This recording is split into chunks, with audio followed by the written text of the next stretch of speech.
தினமலர்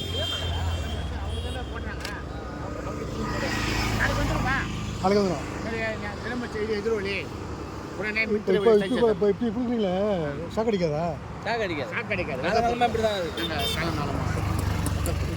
நீங்கள் ஏதாச்சும் விஷயம் அதுவே இருக்கிறாங்க பாருங்க. அதிக பஸ் ரேட் இது மட்டும்தான் அடியில் போவோம். இதெல்லாம் புதைக்க முடியாது.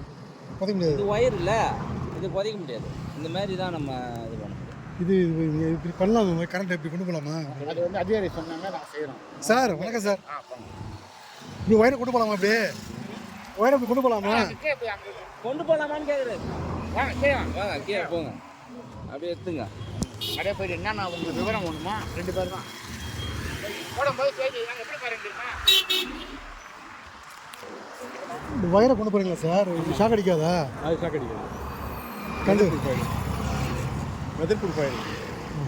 ஏற்கனவே கேபிள் தான் போட்டுருந்தது. ஏதாவது இது நடந்ததுனாக்கா அந்த அரசியல் கட்சிக்காரங்க கொடி நடுறது தான் பொழப்பு. அளவாங்க விட்டு ஒரு ஆட்டி எந்த நாய் சாக மாட்டேங்குது. செத்து இருந்தனா கூட பரவாயில்ல, ஒரு கம்ப்ளைண்ட் ஆகும். வந்து யாரும் நடமாட்டாங்க. அளவாங்க போட்டு கொடி நடுறது எல்லாம் பைப்பு போட்டு தான் சொல்லுறானுங்க. இப்போ ரீசெண்டாக எப்படி வந்தார்ல ஸ்டாலின் பையன், அன்றைக்கி நட்ட கொடி வேலை இது. எதாவது ஒன்று ஷார்ட் பண்ணிட்டு போயிடுவாங்க. அன்றைக்கி அது ஷாக் அடிக்காது. அது நைட்டில் தானே ஆன் ஆகும். அப்போ கரண்ட் இருக்காது. இவன் கொடி நட்டு போடுவானுங்க, சுத்தம் போது கரண்ட் இருக்காது. நைட்டில் தானே ஆன் ஆகும். அந்த டைமில் கரண்ட் வரும்போது ஷார்ட் ஆகிடும். மழை பெஞ்சும் தண்ணி இறங்கும்.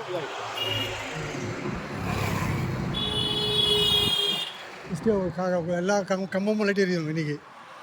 இதெல்லாம் ஒயர் ஃபுல்லாக போய் கொடுத்து வரேன் ஒயரை. இங்கே மட்டும் தான் இது இதாகிடுச்சு. அதனுடைய மெயின் லைனில் இதாகிடுச்சு, கட் ஆகிடுச்சு. அதனால் இப்போதைக்கு கொடுத்து டைமும் சரி இல்லை. என்ன சார் பிரச்சனை? இது பிடபிள்யூ தான் முடிவு பண்ணணும். இதுவும் பிடபிள்யூ தாங்க, வேலை இது இல்லை. பார்க்குறோம். நாங்கள் பதில் சொல்ல முடியாது.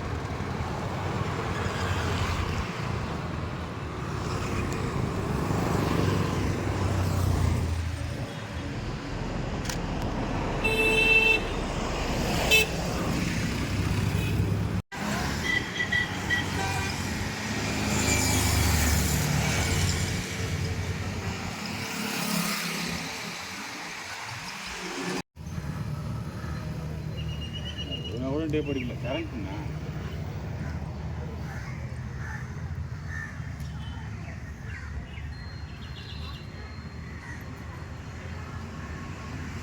கவர்னர் மாளிகை முன்பு மின்சார ஒயர் துண்டிக்கப்பட்டு ஆபத்தான நிலை உள்ளது. கவனிப்பார் எட்டு கிடப்பதை யார்தான் கவனிப்பார்?